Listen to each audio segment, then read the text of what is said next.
வணக்கம். இன்னைக்கு ஸ்டாக் மார்க்கெட்ல ஒரு த்ரில்லர் படம் பார்த்த மாதிரி இருந்துச்சு. காலையில பயங்கர சரிவு, ஆனா சாயங்காலம் பார்த்தா செம்ம கம்பேக். இந்த மர்மமான ரீபவுண்டுக்கு பின்னாடி என்னதான் இருக்கு? வாங்க டீட்டெயிலா பார்க்கலாம். 1855 இந்த நம்பரை பாருங்க. இது சும்மா ஒரு நம்பர் இல்ல. இன்னைக்கு ஒரே நாள்ல சென்செக்ஸ் மேலையும் கீழையும் போன பாயிண்ட்ஸ் இது. நம்பவே முடியல இல்லையா? காலையில விழுந்து மாலையில எழுந்த இந்த மர்மத்தோட முடிச்ச அவிழ்க்கிறதுக்கு நாம ரெடி. சோ நம்ம எல்லார் மனசுலயும் இருக்கிற ஒரே கேள்வி இதுதான். இவ்வளவு பெரிய சரிவுக்கு அப்புறம் மார்க்கெட் எப்படி இப்படி ஒரு மேஜிக் மாதிரி கம்பேக் கொடுத்துச்சு? இந்த மீட்சிக்கு என்ன காரணம்? வாங்க ஒன்னொன்னா அலசி ஆராயலாம். ஓகே, நம்மளோட இன்வெஸ்டிகேஷனை முதல்ல நம்ம நாட்டுல இருந்தே ஆரம்பிக்கலாம். இந்தியால நடந்த விஷயங்கள் என்னன்னு முதல்ல பாத்திரலாம். உள்நாட்டுல பாத்தீங்கன்னா 2 முக்கியமான விஷயங்கள் நடந்துச்சு. ஒன்னு வேல்யூ பையிங், அதாவது மார்க்கெட் காலையில விழுந்தது பார்த்துட்டு இன்வெஸ்டர்ஸ் எல்லாம் ஆஹா இதுதான் சான்ஸ், தள்ளுபடி விலையில பங்குகள் கிடைக்குதுன்னு சொல்லி வாங்க ஆரம்பிச்சிட்டாங்க. ரெண்டாவது இந்தியா விஐஎக்ஸ், இதை மார்க்கெட்டோட பயோமீட்டர்னு சொல்லலாம். அது இன்னைக்கு 4.5% மேல குறைஞ்சுது. இதனால இன்வெஸ்டர்ஸ் மனசுல இருந்த பதட்டம் கொஞ்சம் தணிஞ்சு ஒரு சின்ன நம்பிக்கை வந்துச்சு.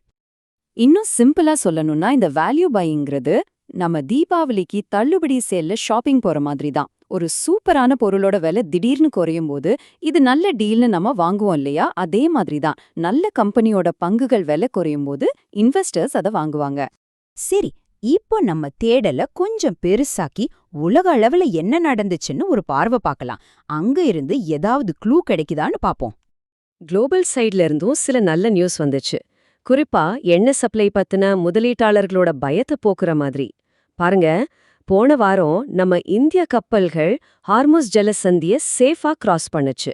நேத்து அமெரிக்கா பாதுகாப்பு தரதா ஒரு செய்தி வந்துச்சு. இன்னைக்கு நம்ம வெளியுறவுத்துறை அமைச்சரே பேச்சுவார்த்தை சக்சஸ்னு சொல்லிட்டாரு. இப்படி அடுத்தடுத்து வந்த பாசிட்டிவ் நியூஸ் மார்க்கெட்டுக்கு நல்ல ஒரு பூஸ்டா அமைஞ்சது. பாருங்க, நம்ம வெளியுறவுத்துறை அமைச்சர் சொன்ன இந்த வார்த்தைகள் சும்மா வார்த்தைகள் இல்ல, நிலைமை கண்ட்ரோலுக்கு வருதுங்கிற ஒரு அதிகாரப்பூர்வமான உறுதி. இது இன்வெஸ்டர்ஸ்க்கு ஒரு பெரிய நம்பிக்கையை கொடுத்துச்சு, சந்தேகமே இல்ல. இது மட்டும் இல்லாம உலகத்திலேயே பெரிய மார்க்கெட்டான அமெரிக்கால இருந்தும் நல்ல சிக்னல்ஸ் வந்துச்சு. அமெரிக்கா மார்க்கெட்ஸ் பாசிட்டிவா இருந்தா அது குளோபல் இன்வெஸ்டர்ஸோட மூட நல்லாக்கும். சோ அதுவும் நம்ம மார்க்கெட் மேல ஏறதுக்கு ஒரு சப்போர்ட்டா இருந்துச்சு. சரி, இப்போ நாம பார்த்த இந்த ஒவ்வொரு க்ளூவையும் ஒன்னா சேர்த்து இந்த மர்மமான ரீபவுண்டோட முழு படத்தையும் பாத்திரலாம்.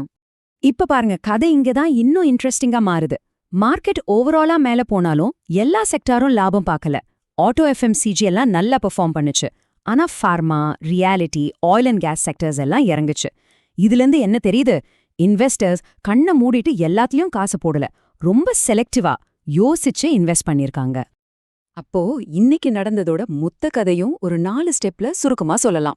1, காலையில வந்த சரிவு ஒரு வாய்ப்பை உருவாக்குச்சு. 2, அந்த வாய்ப்பை வேல்யூ பையர் சரியா பயன்படுத்திக்கிட்டாங்க. 3, குளோபல் லெவல்ல வந்த நல்ல நியூஸ் பயத்தை குறைச்சுது. 4, இதனால இன்வெஸ்டர்ஸ்க்கு நம்பிக்கை திரும்பவும் வந்து மார்க்கெட் ஒரு பெரிய ரீபவுண்ட் ஆச்சு. ஒன்னுக்கொன்னு காரணமாயிருந்து இந்த கம்பேக் நடந்திருக்கு. ஓகே, இன்னைக்கான ரீபவுண்ட் மர்மம் ஒரு வழியா தீர்ந்துருச்சு. ஆனா ஒரே ஒரு கடைசி க்ளூ மட்டும் பாக்கி இருக்கு. அது என்ன சொல்லுதுன்னா, இந்த கதையை தொட முடியலன்னு சொல்லுது. இந்த நம்பர் தான் அது, 21.60. இதுதான் இந்தியா விக்ஸ் இன்னைக்கு முடிஞ்ச லெவல். ஆமா, காலையில இருந்ததை விட இது கம்மிதான். ஆனா ஜெனரலா பார்த்தா இது இன்னும் ஹையான லெவல்ல தான் இருக்கு. அப்போ இங்கதான் ஒரு முக்கியமான கேள்வி வருது. இந்த பை மீட்டர் கொஞ்சம் கூல் டவுன் ஆனாலும் இன்னும் அது 18க்கு மேலதான் இருக்கு. அப்படின்னா வர நாட்கள்லயும் மார்க்கெட்ல இதே மாதிரி ஏற்ற இறக்கங்கள், ஒருவித கொந்தளிப்பான சூழல் தொடர வாய்ப்பு இருக்கா? இந்த கேள்வியோட இன்னைக்கு நம்ம முடிச்சுக்கலாம். மறுப்பு: பங்குச்சந்தை முதலீடுகள் சந்தை அபாயங்களுக்கு உட்பட்டவை. முதலீடு செய்வதற்கு முன் தொடர்புடைய அனைத்து ஆவணங்களையும் கவனமாக படியுங்கள். இந்த உள்ளடக்கம் தகவல் நோக்கங்களுக்காக மட்டுமே மற்றும் முதலீட்டு ஆலோசனையாகாது.